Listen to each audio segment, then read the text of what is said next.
What's up, everyone? Back for another beer review, and today is Wednesday, which of course means it's time for another West New York Wednesday here on the channel. And the beer I'm reviewing today comes from the Rohrbach Brewing Company, and they're out of Rochester, New York, and this is their Griddle Cakes. So they're calling this one the original blueberry maple wheat ale, and on the back it says ale with natural flavors added. It comes in at 5.2% alcohol by volume. No IBUs listed. Time of review. This can is just over 6 weeks old, so it's been about 3 years since I've reviewed a beer from Rohrbach on the channel, and that's a shame because when I first started getting into craft beer here in the West New York area, Rohrbach was one of those early companies that I tried a bunch of stuff from, especially from the Rochester area. I did have a beer from them late last year that I didn't review, but I should have. It was a Doppelbock. Delicious, one of the best American brewed Doppelbocks I've had in a hot minute. So if they re-release that one this year, I will definitely review it. I wanted to pick up this one though, because it's a blueberry maple wheat ale. A lot of times when you see blueberry maple, it's typically in a stout or an imperial stout, or maybe even like a fruited or pastry sour. So the fact that it's just a wheat ale excites me. So on the back here, they have a little spiel we'll read.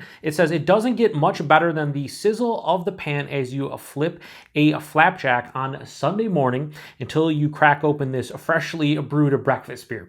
A crisp, light wheat ale crafted with blueberry maple Griddle Cakes pairs perfectly with your morning meal." So they did mention on the website they use fresh blueberries. It says ale with natural flavors added, whatever the case may be. We'll see what the color looks like, because if it does have like a darker, almost purplish hue, or maybe even like some kind of dark red or something, you'll know there's blueberries in here. If not, then they're probably just using natural blueberry flavors. So we'll see. Here we go.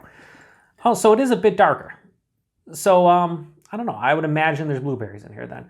Maybe not a ton, but it looks like there could be some blueberries in there. So pour it like that. Throw this over here. I really enjoyed in the past, like when I first got into craft beer, I drank a lot of their stuff, and their blueberry ale was pretty good for a blueberry beer.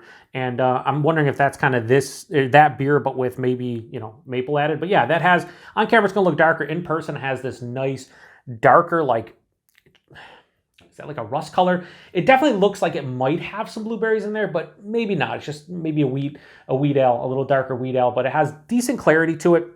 About a finger of a light tan, creamy looking head. Yeah, that plays the role of a wheat beer with blueberry and maple in it. Let's get the nose. Okay, yeah. It smells like fresh blueberries and maple syrup. It doesn't smell synthetic in terms of the maple. This is not like a table syrup. It smells like authentic maple syrup. But the blueberries are really nice. Has like if you've ever bought a bushel or whatever you would like to call them of berries, and you have blueberries, and you just take like a scoop and smell them, or as you're about to eat, a couple of them, you just get that whiff of fresh blueberries for sure. Might be a little bit sweeter than blueberries typically are. There's a little bit of like a base kind of weedy sensation, but not a lot coming from the base beer. To be honest with you, this is dominated by the blueberries and the maple. But yeah, I mean, it's kind of like you have a blueberry waffle, a blueberry flapjack pancake, and you just drizzle some maple syrup on top and you're going ham. Yeah, smells pretty good. Let's get into it. Cheers, everyone.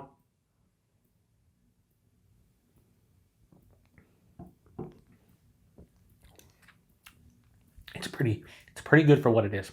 Like, if you go into this beer with an open mind and kind of what they're going for based on, what they show on the label and what they're trying to achieve, they've done a pretty fucking good job with this.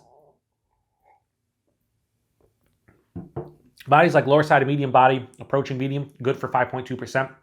The mouthfeel, it's decently carbonated, but it has a really nice, smooth, and almost creamy sensation to the mouthfeel.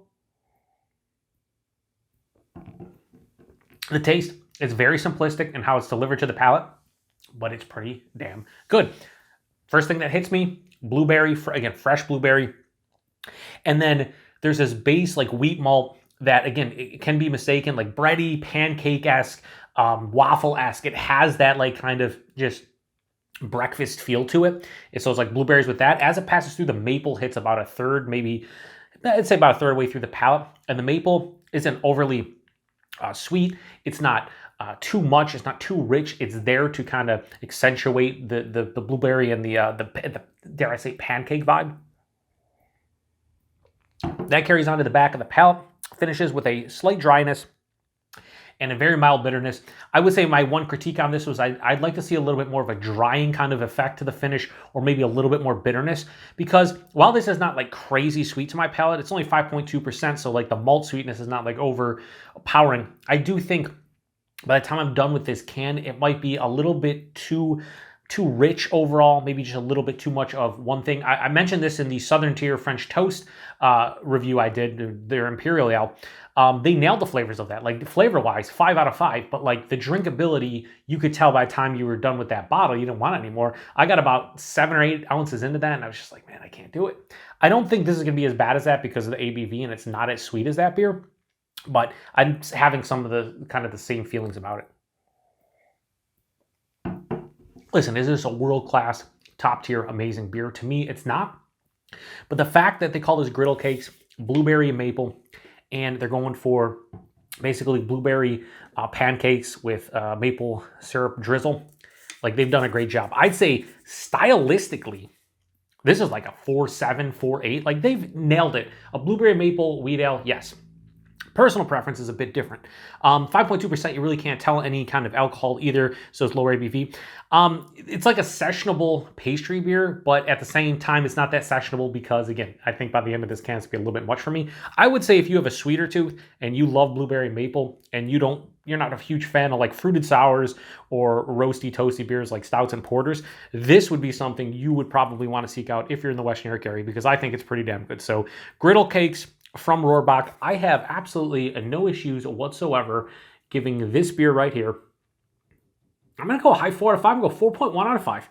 I honestly didn't think I'd go that high. I think flavor-wise, again, this is really, really, really good. I think they've pretty much nailed it. And I think as you know what they're going for, it's a 4.7, it's a 4.8 out of 5, but got to knock it down, drinkability, you know, how rich it is and whatnot. And, you know, personal preference, obviously, but a 4.1 out of 5, one of the higher scores I've given to Rohrbach. That Doppelbock that I mentioned earlier that I didn't review, I'd give that like a 4.25 on tap. I'd probably say it was more like a 4.3, 4.35. Like it was really good. Hope they release that again this year. So anyway, price point availability, I got this in a mix sixer at my local Wegmans grocery store. Those are $12.99 a 6-pack, but I do believe 4 packs of this are like $12. So you're talking about $3 a can. For some 5.2% blueberry maple, even though it's ale with natural flavors, I think it's fine. I mean, it's a $3 can of beer, and I think it's pretty good. 4.1 out of 5 would indicate that. Availability, probably just Western New York. I don't know where Rohrbach gets outside of like Rochester and Buffalo. If you see them a little bit further downstate, say in Syracuse or Albany, let me know. They definitely get throughout like the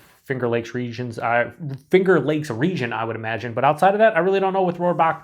So anyway, if you've had this one before or anything from Rohrbach, post in the comment section. Let me know what you think about their brewery. Like I said, I hold Rohrbach in, put them in a category with like Flying Bison here in Buffalo, even like the Saranaks of the world, where like, again, they helped me early on in getting into craft beer, understanding certain styles and doing them pretty well. But I haven't drank a lot of their stuff over the past, 3 or 4 years, but I need to pick up some more. Like I said, I will try to get on that Doppelbock and maybe some of their hop forward beers at some point. Anyway, appreciate everybody stopping by for another beer review here on the Beer Patrol. To the next one, cheers, and check back next Wednesday for another West New York Wednesday. I don't know exactly what I'm reviewing, but it's probably going to be something from the West New York area, and hopefully it's delicious. Cheers.